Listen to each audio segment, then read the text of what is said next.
सरकार अपना काम अच्छे से कर रही है और मुझे पूरा भरोसा है कि वो अपना काम बहुत अच्छे से करेंगे भी। तो केंद्रीय गृह मंत्री अमित शाह जी ने खुद इस चीज़ की कमान संभाली। आदरणीय प्रधानमंत्री नरेंद्र मोदी जी बीच में ही विदेश का दौरा रद्द करके सिचुएशन को देखने के लिए खुद आए। मैं इतना ही कहना चाहता हूँ कि सरकार अपना काम अच्छे से कर रही है और मुझे पूरा भरोसा है कि वो अपना काम बहुत अच्छे से करेंगे भी। जो भी हुआ एक दुखद घटना है, क्योंकि मुझे खुद लगी है इसलिए मुझे बहुत पेन है। अदरवाइज़ तो जिसको भी चोट लगती जानता तो वही है, बाकी मेरे साथ पूरा देश खड़ा है। और दैट्स इट। विनय के बारे में सर कुछ बताना चाहें? नहीं, विनय एक बहुत ही होनहार, केयरिंग और ऐसा बच्चा रेयर ऑफ रेयरेस्ट ही पैदा होता है। मैं तो इतना ही कहूँगा बस इसके बारे में। सर ये भी खबर आई थी कि वो आतंकियों से वो लड़े और उन्होंने उनको बताया गया वो कमांडो भी थे, और जिस तरह निहत्थे पर अटैक किया गया, इसको लेकर क्या कहेंगे? आतंकियों को क्या निर्देश है भारत की तरफ से?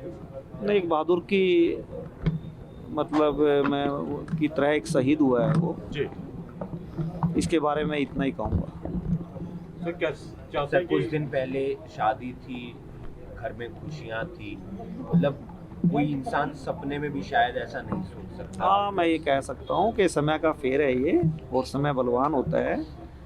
और जाहिर भी बात है कि 2 दिन पहले अभी तो टेंट भी यहाँ से पूरी तरह से उखड़ा नहीं था, बट इतना दुखों का पहाड़ टूटा है। मुझ पर अकेले पे नहीं है, पूरा देश मेरे साथ है।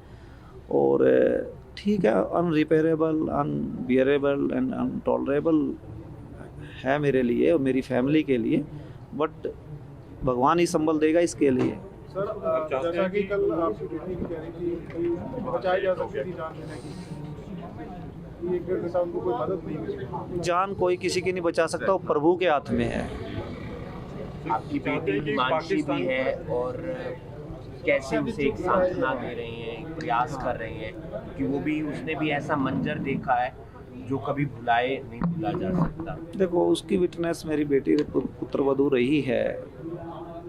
वो क्या कोई भी उसकी जगह होती तो ये बयान करने की बात नहीं है कि कितने ट्रॉमा में वो थी, नहीं कह सकता। क्योंकि आप खुद गए थे वहाँ पर, जब वहाँ पे कैसे हालात थे सर? जब क्योंकि काफ़ी ज़्यादा वहाँ पर माहौल जो था काफ़ी तनाव वाला था। नहीं, वहाँ का एडमिनिस्ट्रेशन और सरकार अच्छी तरह से मदद कर रही थी लोगों की, ऐसा नहीं है। एम्बुलेंसेस में सबको हॉस्पिटल लेके गए, जिसको हेल्प की ज़रूरत थी उनको हेल्प भी दी उन्होंने। और केंद्रीय गृह मंत्री अमित शाह जी ने खुद इस चीज़ की कमान संभाली।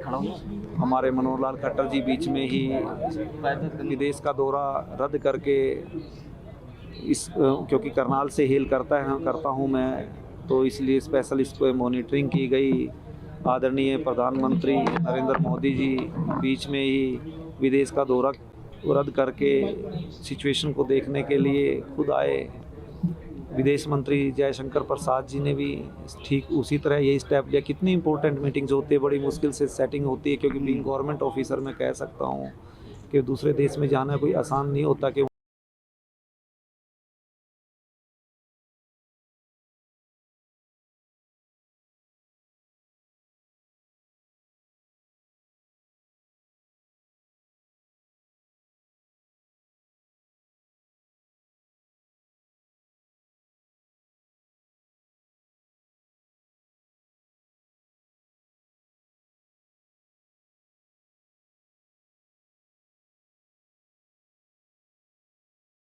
आज भी वहाँ देखने को मिलेगा।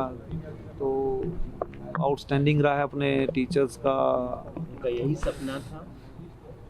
सपना तो कह सकते हो, क्योंकि जब उसने इंजीनियरिंग किया तो इंजीनियरिंग कोई भी बच्चा करता है या पेरेंट्स कराता है तो वो यही सोचता है कि भाई इंजीनियर ही बने।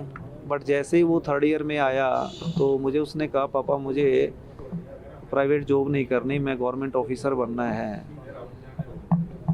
तो मैंने उसको एक बार भी नहीं कहा कि क्यों नहीं तुझ प्राइवेट जॉब करना चाहता बीइंग एन इंजीनियर। तो उसने कहा, पापा मुझे फिर डिफेंस में जाना है, एज एन ऑफिसर जाना है। तो उसकी ये चॉइस थी और उस चॉइस पोस्टिंग थी उसकी। बट वो सही में तो एयरफोर्स में फाइटर पायलट बनना चाहता था, बट उसकी हाइट 6 फीट 3 इंच थी। तो ही वाज मतलब 2 बार ऐसा हुआ कि हाइट की वजह से उसको नहीं मतलब हो पाया, उसका किसी वजह से भी कहो आप, तो अल्टीमेटली उसने डिसाइड किया कि मैं नेवी में जाऊंगा। तो उसने अच्छा तैयारी की और वो फर्स्ट अटेम्प्ट में चला गया। सर पाकिस्तान को क्या निर्देश देंगे, आतंकियों को के लिए क्या इस बारे में मैं कुछ कहना नहीं चाहूँगा। सुनो मैं बता देता हूँ, कोई बात नहीं, इस बारे में मुझे कुछ नहीं कहना है। ये मेरे देश का, मेरी सरकार का काम है, वो करेगी, वो कर रही है। इस बारे में मुझे कुछ नहीं कहना है।